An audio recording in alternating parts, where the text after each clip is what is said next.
हम आप अपने जीवन में कितनों को जन्म लेते हुए देखे हैं और कितने को मरते हुए देखे हैं। ये क्रम है सृष्टि का, जन्म मरण दुख सुख सब भोगा, हानि लाभ प्रिय मिलन भी होगा।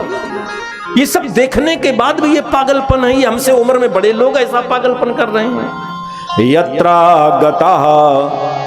आगतः, जो यहां आया है उसे जाना ही पड़ेगा। यत्रागतः तत्र गतं मनुष्यं स्वयं सधर्मा अपि सोचन्त पार्थम। इसलिए सोचना चाहिए, शोक करना चाहिए, चिंतन करना चाहिए। तो व्यक्ति को यह चिंतन करना चाहिए तो मैंने धर्म कितना जिया है। मरने के बाद शोक नहीं, शोक तो यह होना चाहिए कि मैंने जीवन रहते हुए धर्म कितना किया है।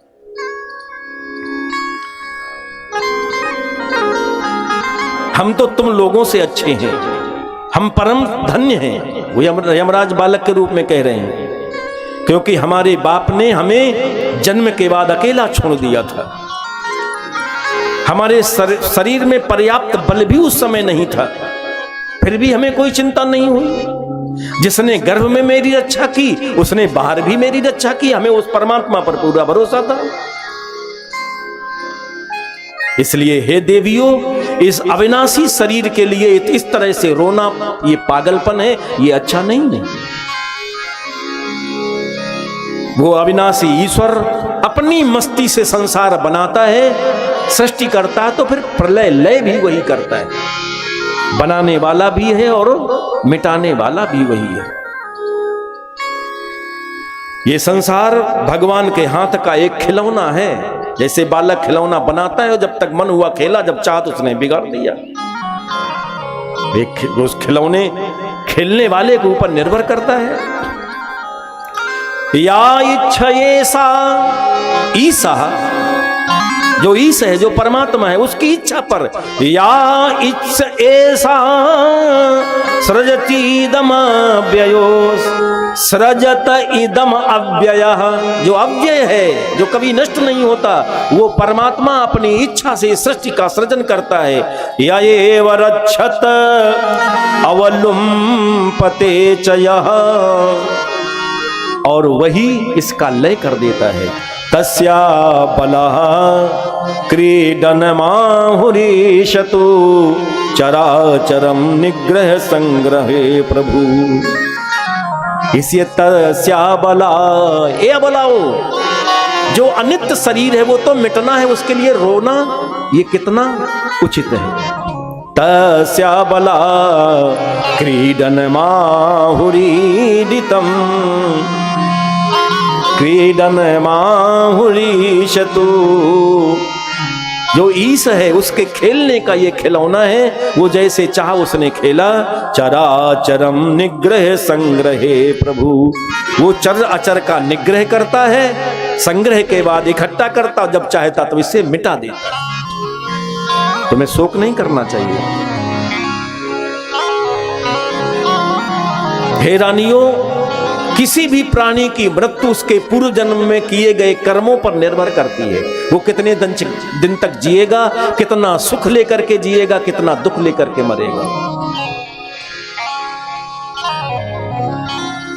लेकिन आत्मा का इस शरीर से कोई बहुत लेना देना नहीं होता है।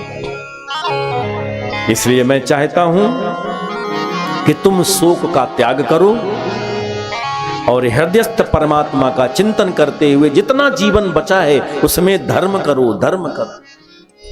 जब बार बार समझाया, सुयज्ञो नन्वयं सेते मूढ़ाय मनुसोचत या श्रोतायोनुभक्तश्चेहनुसानादस्यते कस्यचित्।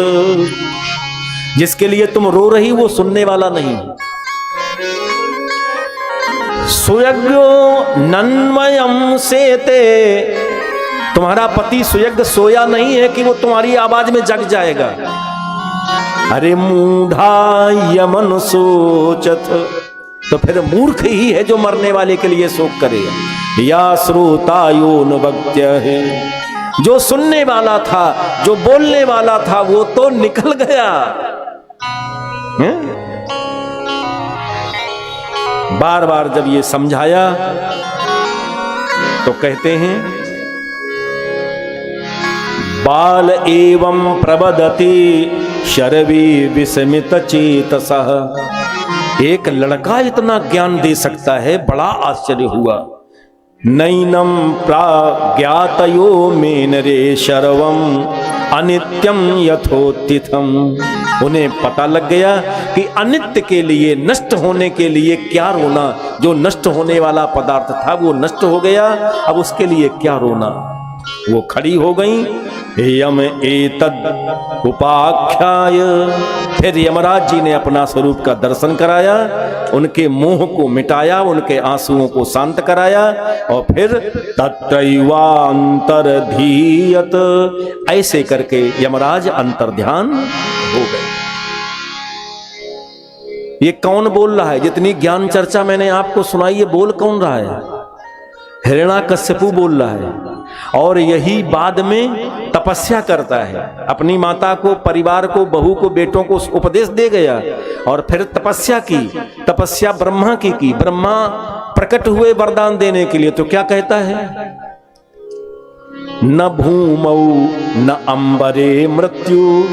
हम घर में ना मरे, हम पृथ्वी पर ना मरे, आकाश में ना मरे, हम घर के भीतर ना मरे, हम बाहर ना मरे, हम मनुष्य से ना मरे।